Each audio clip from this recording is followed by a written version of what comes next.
नमस्ते दोस्तों, स्वागत है आपका हमारे चैनल में। हाजिर हूँ फिर से एक नई कहानी के साथ। कहानी विश्वास रिश्तों पर। माँ, ये पैसे संभाल कर रख लो और हाँ, ध्यान रखना बेफिजूल के खर्चे ना हो, और हाँ, ज़रा छिपा कर अच्छे से रखना। महेश ने माँ रत्ना से धीरे से कहा और बैठक में अपने चाचा को देखने लगा जो चाय पीने में मशगूल थे। ठीक है बेटा, कहकर रत्ना जी ने पैसे अलमारी में सहेज कर रख दिए। कुछ दिनों बाद बेटे ने पैसे मांगे। रत्ना जी अलमारी खोलकर पैसे निकालने को हुई तो पैसे वहाँ से गायब थे। माँ को परेशान देखकर महेश ने पूछा, क्या हुआ? पैसे दो ना। वो किसी से उधार लिए थे, उसको देने हैं। आज नहीं दिए तो वो घर आकर हल्ला करेगा। बेटा, पैसे यहीं रखे थे, अब वो दिख नहीं रहे। रुआसी हो, माँ ने कहा। मतलब लाख मना करने के बाद भी आपने खर्च कर दिए? गुस्से में महेश ने माँ से बोला। नहीं नहीं, मैंने खर्च नहीं किए। रत्ना जी सिर पर हाथ रखकर परेशान होकर बोली। फिर पक्का चाचा ने पैसे निकाल लिए होंगे, वो आए थे ना उस दिन, घर पर वही लेकर गए होंगे। महेश अपने चाचा के लिए बोला। नहीं बेटा, तेरे चाचा ऐसा कभी नहीं कर सकते।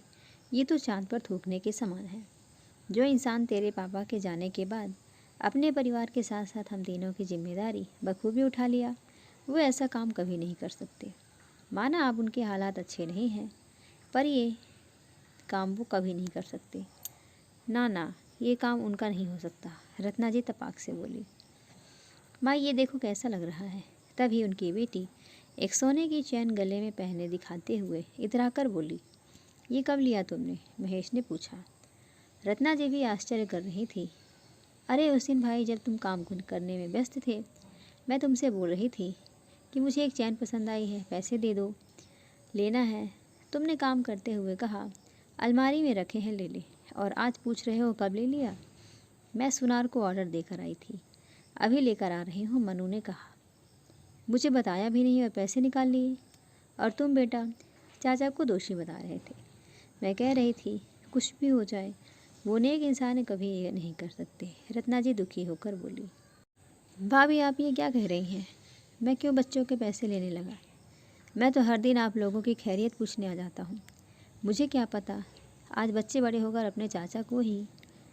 तभी घर के अंदर प्रवेश करते महेश के चाचा ने ही कहा, चाचा हमें माफ़ कर दो, वो बस। महेश ने शर्मिंदगी से बोला। बेटा, कह रही थी चाचा कभी ऐसा नहीं कर सकते।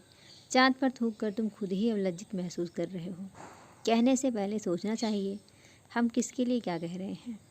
रत्ना जी हाथ जोड़कर देवर की ओर मुखातिब हो बेटे के कहे की माफ़ी मांगने लगी। चलता हूँ भाभी, अब शायद यहाँ मेरी ज़रूरत ख़त्म हो गई है। अपना समझ आता था, बच्चों ने पल में पराया कर दिया, दुखी स्वर में कहते हुए चाचा घर से निकल गए।